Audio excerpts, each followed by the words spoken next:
পরবর্তী প্রশ্ন হচ্ছে, আমার নানার কোনো ছেলে সন্তান নাই, কিন্তু তিনি তার সমস্ত সম্পত্তি মেয়েদের নামে লিখে দিয়েছেন। উল্লেখ্য যে তিনি তার পিতার উত্তরাধিকার সূত্রে কোনো সম্পত্তি পাননি। তার সম্পত্তির অংশ কি তার ভাইপো ভাগ্নার পাবে? আর আমার নানা কতটুকু সম্পত্তি তার মেয়েদের নামে লিখে দিতে পারবে অথবা দান করতে পারবে? জাযাকাল্লাহু খায়রান। একজন মানুষ তার সমস্ত সম্পত্তি সন্তানের জন্য ব্যয় করে যেতে পারেন। ব্যয় বুঝেন, আপনি জীবদ্দশা আপনি তার জন্য খরচ করলেন, তাকে একটা বাড়ি করে দিলেন, তাকে একটা ঘর করে দিলেন, তাকে একটা এটা করে দিলেন, ওটা করে দিলেন, তার প্রয়োজন মিটিয়ে দিলেন, নিজেও খরচ করলেন। নিজের সম্পদ রেখে যেতে হবে জরুরি না, তবে রেখে যাওয়া ভালো। রাসূলুল্লাহ সাল্লাল্লাহু আলাইহি ওয়াসাল্লাম বলেছেন, তুমি তোমার সন্তানকে এমনভাবে রেখে যেও না যা ফকিরের মতো রাস্তা, মানুষের কাছে হাত ফাঁদবে এরকম রাখার চেয়ে তাকে সম্পদ রেখে যাওয়া উত্তম। একটুকু তিনি বলেছেন। এটার অর্থ এই নয় যে আপনি খরচ করতে পারবেন না, এটা উত্তম বলেছেন। কিন্তু আপনি যদি আপনার সম্পদে আপনি পুরোটাই খরচ করে যান তাহলে কোনো সমস্যা নেই। তো আপনার নানা যদি তার জীবদ্দশায় সমস্ত সম্পত্তি এইটা দিয়ে ওইটা কিনে, ওইটা দিয়ে ওইটা কিনে, বা আত্মীয় স্বজনকে কিছু জিনিস কিনে দিয়ে এটা করে ওইটা করে শেষ করে যান, শরীয়তে কোনো বাধা নেই এতে। আপনিও যদি কোনো আপনার সমস্ত সম্পত্তি এইভাবে খরচ করে যান, কবরে চলে যান, শেষ মুহূর্ত পর্যন্ত কোনো সমস্যা নেই। আপনি কিছু টাকা রেখে গেলেন না, জরুরি না এটা যে সন্তানের জন্য রেখে যেতে হবে, বা 3 ভাগের 1 ভাগ খরচ করতে হবে, এটা জরুরি না। 3 ভাগ হচ্ছে ওসিয়তের মাসালা। কারোর জন্য যদি ওসিয়ত করে 3 ভাগ বেশি করতে হবে। ওসিয়ত হচ্ছে হয় ওয়ারিশ বাদে অন্যদের জন্য, ওয়ারিশ নয় তারা ওয়ারিশ হয় না তাদের জন্য ওসিয়ত হইতে হয়। অর্থাৎ আপনার ওসিয়ত যদি কোনো আপনি ওয়ারিশদের জন্য করেন, সে ওসিয়ত আপনার গ্রহণযোগ্য হবে না। লা ওয়াসিয়াত আলি ওয়ারিস, রাসূলুল্লাহ সাল্লাল্লাহু আলাইহি ওয়াসাল্লাম বলেছেন যে ওয়ারিশের জন্য কোনো ওসিয়ত নাই। এর অর্থ হচ্ছে আপনার নানা যেহেতু কোনো ছেলে সন্তান নাই, মেয়েদের জন্য তিনি কাউকে একটা বাড়ি করে দিয়েছেন, কাউকে একটা ঘর তুলে দিয়েছেন, কাউকে তিনি গরু কিনে দিয়েছেন, কাউকে জমি কিনে দিয়েছেন, এভাবে দিয়েছেন।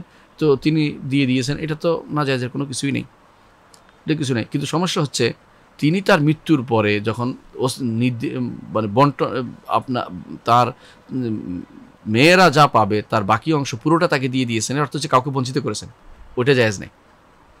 অর্থাৎ তিনি এই কাজ করেছেন যে তিনি মৃত্যুর পরে যেন তার ভাইপোরা বা ভাই কিছু না পায়, এই জন্য তিনি কী করেছেন, আগে থেকে ওদের নামে লিখে দিয়েছেন সব কিছু।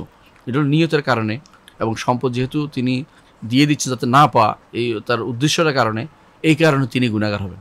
এই কারণে তিনি গুনাহগার হবেন। কারণ হচ্ছে গুনাহগার এই জন্য হবেন কারণ মেয়েরা সর্বোচ্চ 3 ভাগ 2 অংশ পায়। মেয়েরা সর্বোচ্চ 3 ভাগ 2 অংশ পায়। তো আপনার নানা মেয়েদেরকে 3 ভাগ 2 অংশ দিলে বাকি থাকে আপনার নানি যদি জীবিত থাকতো তিনি পাবেন 8 ভাগের 1 অংশ। তো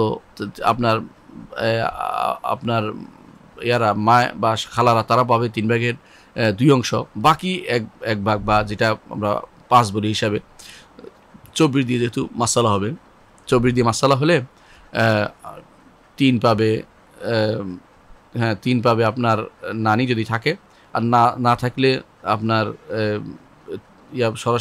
সরাসরি ভাগ হয়ে যাবে। 3 ভাগের 3 দিয়ে ভাগ হবে, 3 ভাগের 2 ভাগ পাবে আপনার ইয়ারা, আপনার মা খালারা, আর বাকি যতটুকু থাকবে অতটুকু আপনার ওনার মানে আপনার নানার ভাই ভাতিজা ওরা পাবে, এবং তারা আবার জাকারিয়া মিসলু হাযিল উনসায়াইনও পাবে। অর্থাৎ তাদের মধ্যে যদি কোনো এরকম ভাই বোন থাকে তারাও এরকম ভাগ করে পাবে, তারা অংশ পাবে।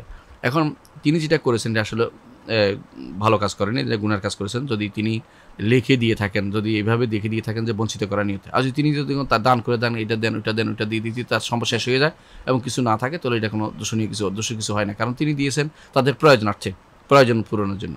আর যদি প্রয়োজন পূরণ নাই, এমনিতে বঞ্চিত করার জন্য দিয়ে থাকেন যাতে করে পরবর্তীতে কেউ না পায়, তাহলে ইচ্ছা করে তাকে বঞ্চিত করার নিয়তের কারণে তার গুনাহগার হবেন।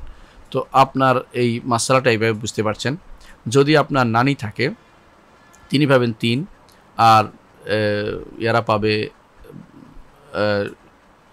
16, আপনার মা খালারা, আর বাকি 5 পাবে ওনার শরিয়া মোতাবেক যেটা বলছি, 5 পাবে তার ভাই বা ভাতিজারা পাবে। ভাই থাকলে ভাতিজারা পাবে না, আর ভাই না থাকলে ভাতিজারা পাবে, ভাতিজিরা পাবে। তারা আবার জাকারিয়া মিসলু হাযিল উনসায়াইন, তারা আবার তাদের মধ্যে আবার ভাগাভাগি হবে সেটা।